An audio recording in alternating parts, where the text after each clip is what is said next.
আজকে আমি একটা রেসিপি বানাচ্ছি, সেটা হচ্ছে ডিমের বড়া করে ঝোল।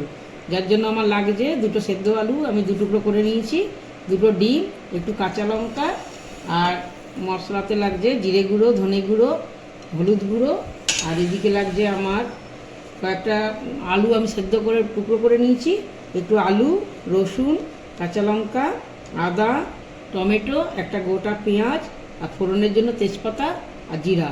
এই কটা উপকরণ দিয়ে আমি এই জিনিসটাকে বানাবো। আপনারা দেখুন আমি কিভাবে বানাই। প্রথমে আমি আলুগুলোকে নিয়ে নিলাম, আলুগুলোকে একটু ম্যাশ করে নেব। আলুগুলো প্রথমে এই আলুগুলোকে এভাবে ম্যাশ করে নিলাম। তার মধ্যে আমি এই যে ডিম দুটো নিয়েছিলাম, ওই ডিম দুটোকে এর মধ্যে ফাটিয়ে দিয়ে দেবো।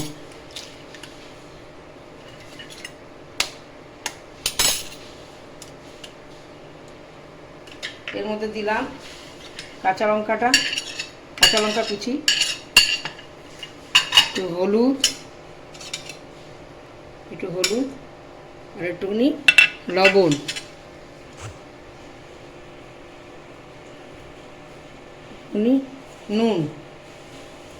নুনটা আন্দাজ মতন আপনারা দেবেন যতটা লাগে। এবার এগুলিকে আমি সব কটাকে উপকরণগুলোকে ভালো করে মাখবো।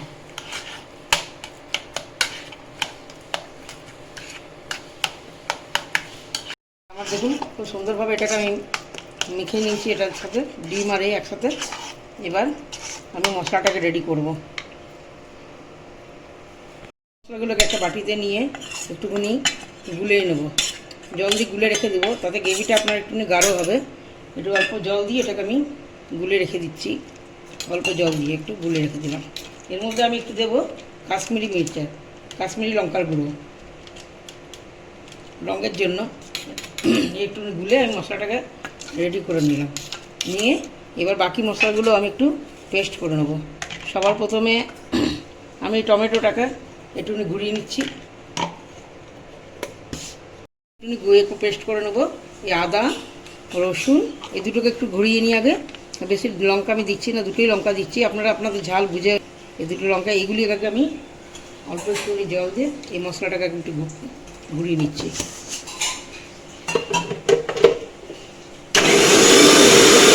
কিছুটা পেঁয়াজ আমি ভাজবো আর কিছুটা আমি মশলাতে করে নেব।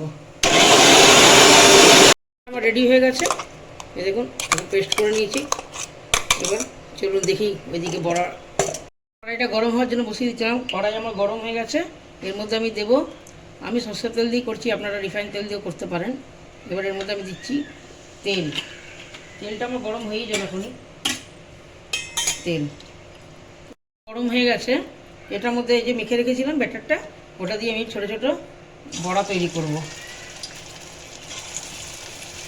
ছোটো ছোটো বড়া তৈরি করছি।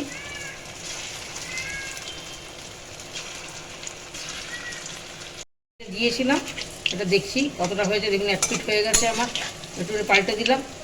আর অপর দিকেও আমি করে নিচ্ছি, একটু লাল লাল করে ভেজে এগুলোকে তুলবো। এটা দুদিকে ভালো করে ভাজবেন আপনারা, লাল লাল হোক বড়াটা। লাল লাল হয়ে গেছে, এবার আমি এগুলো তুলে নিচ্ছি। এই দেখুন এরকমভাবে লাল লাল করে ভাজবেন। বড়াগুলোকে আমি বের করে নিচ্ছি। দেখুন একটা বড়া আমার ভাঙিনি, কি সুন্দর গোল গোল হয়েছে। এইভাবে আমি সমস্ত উপকরণ দিয়ে পুরো সমস্ত বড়াগুলো ভেজে নেব। এইভাবে এক এক করে সব বড়া ভেজে নিয়ে তারপর আমি গ্রেভি বানাবো।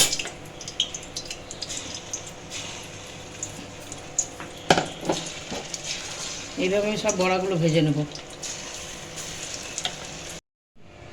এবার আমি বড়াগুলো দেখুন আমি ভেজে তুলে নিয়েছি সব। এই বড়াগুলো আমার পুরো ভাজা হয়ে গেছে। এবার এটাকে রেখে দিচ্ছি। এবার তেলের মধ্যে ওই তেলেই আমি দিয়ে দিচ্ছি গোটা জিরে, দুটো তেজপাতা ফোড়ন দিয়ে দিলাম। দেওয়ার পরে এরপরে কিছুটা পেঁয়াজ আমি ভেজে নিচ্ছি, দিলাম পেঁয়াজটা একটু লাল লাল করে ভাজবো। পেঁয়াজটা আমার মোটামুটি ভাজা হয়ে গেছে। এর মধ্যে আমি এখন দিচ্ছি ওই মশলাটা বেটে রেখেছিলাম, আদা, রসুন আর অল্প যে পেঁয়াজ ভেজেছিলাম একসাথে, ওই পেস্টটা আমি দিলাম। তেজপাতা দিলাম। এরপর আমি দিচ্ছি এই যে মশলাটা করে রেখেছিলাম, নুন হলুদ, এই মশলাটা করে রেখেছিলাম, এই মশলাটা দিলাম। তার উপরে দিলাম টমেটো পিউরি।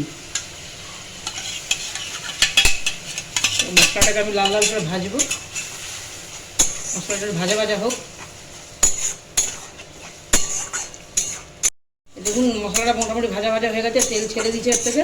এরপর আমি এর মধ্যে দেবো নুন। নুনটা স্বাদ অনুসারে দেবেন আপনারা। এই নুন দিলাম একটুখানি, নুনটা দিয়ে আরেকটু নাড়াচাড়া করবো।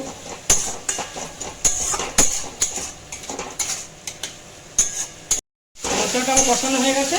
ওই যে সেদ্ধ করা আলুটা রয়েছে ওটাকে এটা আপনারা একটু ভেজেও দিতে পারেন, আমি এরকমই দিলাম। আর এই বড়াটা যে আমি বানিয়েছি, এই বড়াটা আমি তো আলু দিয়ে বানিয়েছি। যারা আলু পছন্দ করেন না তারা আপনারা বেসন দিয়েও করতে পারেন, ওটা বেসন দিয়েও বানিয়ে করবেন, ওটাও খুব ভালো লাগে সেটা। আমি আলু দিয়েই বানালাম।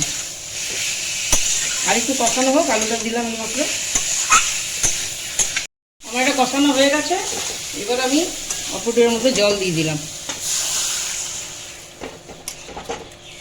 আলুটা তো আমার সেদ্ধ ছিলই, এই জন্য খুব একটা বেশি দিলাম না, অল্প জল দিয়ে দিলাম। এবার একটু ফুটুক একটু। এটা মোটামুটি হয়ে গেছে রেডি। এটার মধ্যে এবার যে বড়াগুলো যে ভেজে রেখেছিলাম ওইগুলোকে দিয়ে দেবো। এগুলো দিয়ে কিন্তু বেশি ফোটাবেন না, কারণ এগুলো তো এমনি নরম হয়। জাস্ট মানে দিয়ে একটুখানি হলেই আপনি বন্ধ করে দেবেন, ওই এতেই বড়াগুলো সব হয়ে যাবে। ব্যাস এখন দিয়ে দিলাম। উপর থেকে একটুখানি গরম মশলা দিয়ে গ্যাসটাকে অফ করে দেবেন। আমার বড়ার তরকারি রেডি। গ্যাসটাকে অফ করে ঢেকে দেবেন। এই ঢেকে দেবেন, কিছুক্ষণ থাক, তারপরে আমি এটাকে নামাবো। ঠিক আছে, আপনারা এইভাবে বানিয়ে খেতে দেখবেন। আপনারা যে আলু স্কিপ করতে চান স্কিপ করে দেবেন। আর ভিডিওটা কেমন লাগলো একটু লাইক আর কমেন্ট করে জানাবেন। Thank you.